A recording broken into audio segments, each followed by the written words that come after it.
This is Go MMT Radio. Go MMT Radio. Let's go. Powered by Make My Trip, Go IBBO and Redbus. Hello and welcome to a brand new show. सुन रहे हैं आप गो MMT Radio. मेरा नाम है सोनू। आज हमारे show में हमारे साथ होंगे Samkit Jain. He is a poet. Fame game में हम इन्हीं के साथ बात करेंगे। Photo Booth Contest on Go MMT Radio. Now photo booth 2 contest is live. तो आप जल्दी से एक अच्छी सी इंटरेस्टिंग सी यूनिक सी पिक्चर क्लिक करें, share it on Instagram as a post tagging Go MMT Radio. फिर इसे स्टोरी के द्वारा भी आप शेयर कर सकते हैं by tagging at Go MMT Radio and then you have to follow the Go MMT Radio page on Instagram. You can check out the email from headsetgo@go-mmt.com for all the detailed information. Photo Booth Contest on Go MMT Radio. Up next, we have a performance by Amandeep Singh, Deputy Manager, Finance and Accounts, and he's based out of Gurgaon. So, over to him. देखूं मैं तुम्हें या देखूं कुदरत के नजारे, मुश्किलों में है ये दिल मेरा। माना तेरी सूरत की है चांदी 100% बिलो, मेरे दिल का सोना भी खरा। ये तेरी चांद बालियां है होठों पे ये गालियां, ये तेरी चांद बालियां है होठों पे ये गालियां, सोचने का मौका ना दिया है, मैं तो तेरे पीछे हो लिया। Hi, this is Abhishek Lugani. You are listening to Go MMT Radio. Head, set, go! The Fame Game. Hello and welcome back to Go MMT Radio. मेरा नाम है सोनू। आज हमारे शो का स्पेशल है फेम गेम, जहाँ पे हम आपकी मुलाकात कराते हैं कुछ बहुत ही ज्यादा टैलेंटेड गो ट्रिपर्स के साथ। मेरे साथ इस वक्त हैं Samkit Jain. He is from the corporate channel department based out of Gurgaon. Samkit, hello, कैसे हैं आप? Welcome to the show. Hello Sonu, I am fine. आप कैसे हैं? बहुत ही बढ़िया। बहुत ज्यादा खुशी हो रही है because I think you are one of the few very poets जिनके साथ हमने बातें की हैं फेम गेम में। तो ऑफ कोर्स अभी तो पता चल ही गया होगा हमारे सारे सुनने वालों को that you are a poet, but let us go back in time. Samkit, आपको याद है जब आपने आपका पहला पोएम लिखा था? जी। And what was it about? It was about my I wrote my first poem while I got first failure in my life. अच्छा। And that was I started my startup अच्छा। in 2019 and which got जो कि lockdown की वजह से down आ गया था, तो उसके बाद से फिर मैंने लिखना स्टार्ट किया था। अच्छा, तो आपका ये startup what was it all about? It was about digital marketing and cyber security. मेरी स्ट्रेंथ थी तो हम साइबर सिक्योरिटी में सर्विस प्रोवाइड कराते थे। अच्छा, okay. So of course you know, तो आपने मतलब वो बचपन में जो हम कविताएं लिखते थे about a cat, about a dog, वो आपने नहीं किया? नहीं, तो बचपन में सबसे मुझे बोरिंग काम पोएट्री पढ़ना ही लगता था, लिखना लगता था। What are you saying? And now you're writing. How amazing! That's really cool. सबके, do you enjoy reading? या अभी तो आजकल तो बहुत ज्यादा पसंद करता हूँ। अच्छा, तो किस तरह की किताबें आप पढ़ना पसंद करते हैं? लव स्टोरीज मुझे काफी पसंद है एंड फिक्शनल नॉवेल्स भी मुझे काफी पसंद है पढ़ना, एंड पोएट्री तो फिर अब तो शौक ही हो गया, तो वो भी पढ़ता हूँ। बिल्कुल। तो एक्चुअली मैं जानना, I want to hear your poem, your first poem actually, that would be amazing. तो है आपके पास अभी? जी जी जी, वो तो कंठस्थ है, मतलब याद है। अच्छा। ओ, कितने सालों बाद मैंने ये शब्द सुना, कंठस्थ। It's so nice to hear. मतलब आप एकदम पोएट बन गए हैं समकित। तो प्लीज आप रिसाइट करें अपना पहला पोएम। तो पहले मैं थोड़ा सा इसका प्रीफेस यानी कि एक भूमिका बना देता हूँ कि ये पोएम मैंने जो एक्चुअली मेरी किस्मत और कहते हैं भाग्य विधाता जिसे कहते हैं भगवान के लिए लिखी हुई है। थोड़ा सा एटीट्यूडी वर्जन में है कि हे नियति, हे मेरे भाग्य विधाता, होना हो जितना उतना निष्ठुर और हो जा, अपितु बात एक मेरी भी सुन ले, है एक प्रतिज्ञा वह भी सुन ले, तेरे दिए घाव पर मैं हार कभी ना मानूंगा, छोड़े सांस साथ मगर मैं मरहम कभी ना बांधूंगा, और तेरे मेरे इस द्वंद्व में शंखनाद एक मैं भी बताता हूँ, बनाकर गगन और धरती को साक्षी, तुझे आज चेताता हूँ, खत्म सब द्वंद्वों को करने वाला जय का ऐसा वार होगा, और तेरे लाख वारों के बीच मेरा आखिरी प्रहार होगा। क्या बात है, क्या बात है। तो I mean I think did you ये जब आपने पहली बार किसको सुनाया अपना ये पोएम? मेरे एल्डर ब्रदर हैं, कजिन ब्रदर है, उनको सुनाया था। अच्छा, उन्होंने क्या बोला था इस पोएम के बारे में? बहुत ज्यादा तारीफ की थी उन्होंने, बोला था कि काफी अच्छी पोएम है। एंड मुझे लगता है कि जो एंटरप्रेन्योर्स हैं, जो स्टार्टअप करते हैं, या जो कॉर्पोरेट वर्ल्ड में है, उनके लिए सूटेबल भी है कि हमारे लाइफ में काफी ज्यादा चैलेंजेस आते हैं, काफी ज्यादा फेलियर्स भी आते हैं जी। ये है कि आप देते जाइए, हम लेते जाएंगे और फिर दोबारा खड़े हो जाएंगे। बिल्कुल बिल्कुल, I think that's the way to go and that's the way to look at things obviously.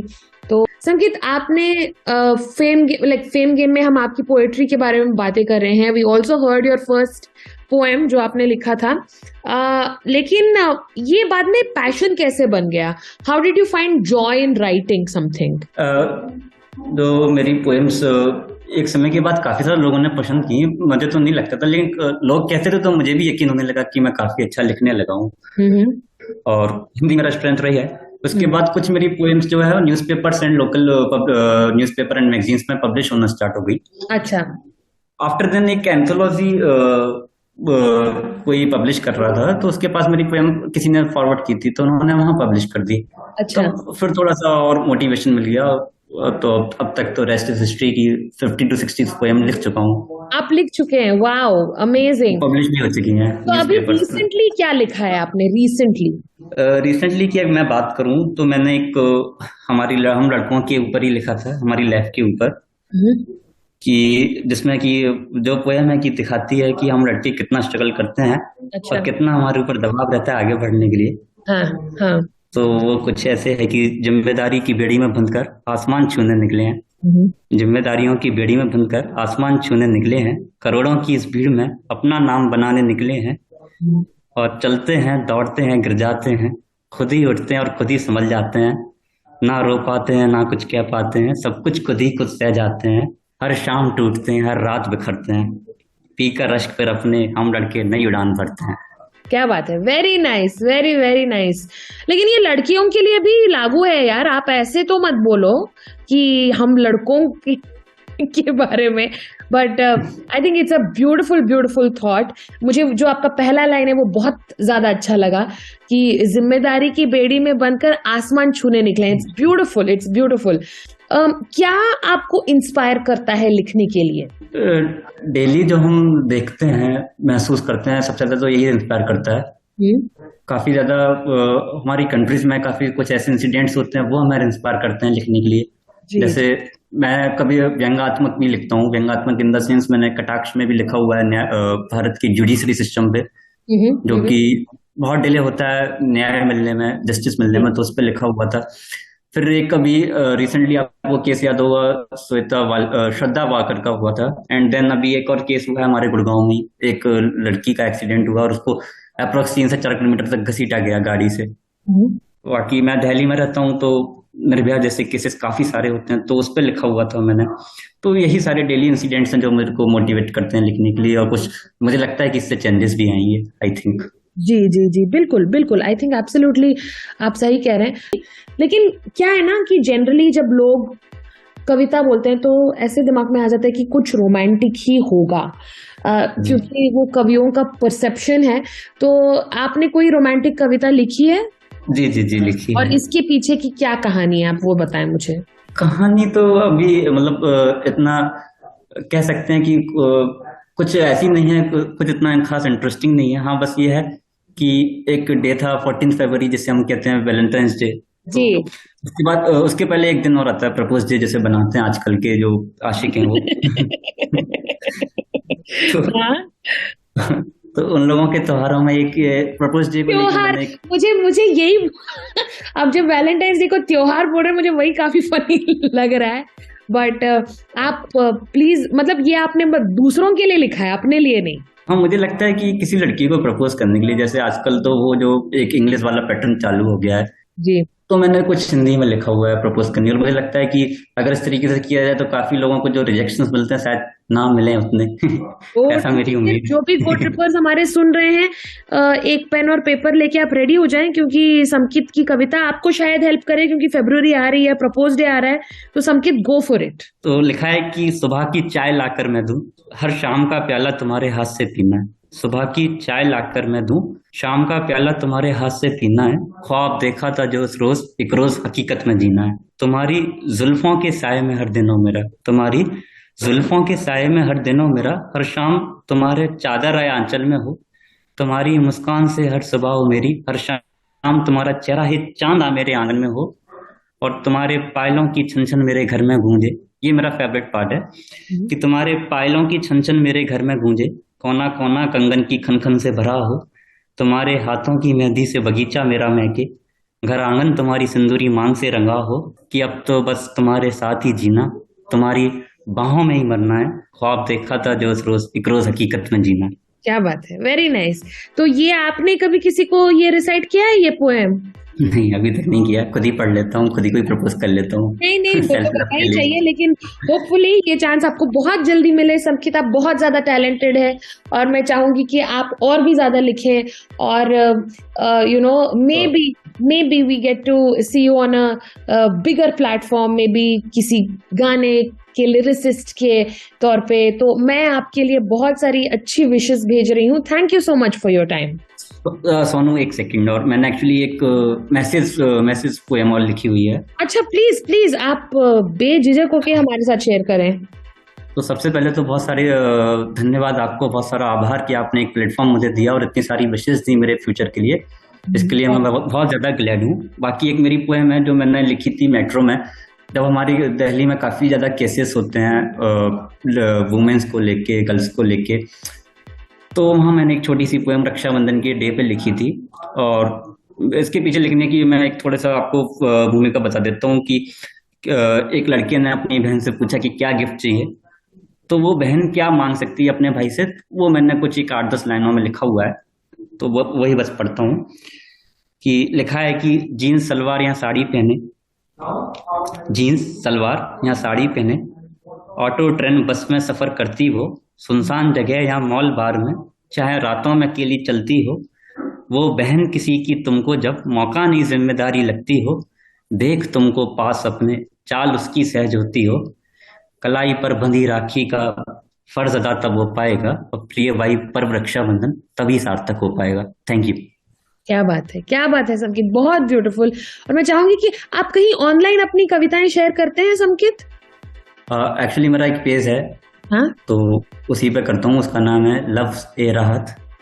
Okay, and ये आपका कौन सा पेज है, इंस्टाग्राम पे या फेसबुक पे? इंस्टाग्राम पेज है। इंस्टाग्राम पे, ओके। तो जो भी सुन रहा है, please follow Samkit for amazing poetry. And Samkit, thank you so much for your time. Thank you so much. And with that, it's a wrap on today's episode of Go MMT Radio. आप हमें बताएं आपको हमारा ये एपिसोड कैसा लगा by sending us an email at headsetgo@go-mmt.com. Until we meet next time, stay healthy, stay safe and keep smiling. This is me, Sonu, signing off. विशाल है इस वक्त हमारे साथ and he's from the finance department in Gurgaon and we cannot wait for his performance. So over to Vishal.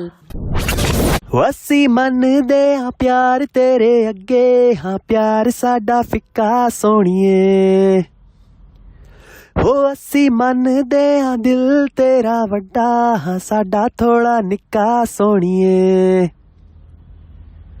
ਪਰ ਜਿੱਤੇ ਵੀ ਕਹੇਗੀ ਸੱਚੀ ਸੋਹਣੀਏ, ਮੈਂ ਉਮਰਾਂ ਲਈ ਖੜ ਜਾਵਾਂਗਾ, मैं तेरे बिना मर जाऊंगा, मैं कुछ ऐसा कर जाऊंगा,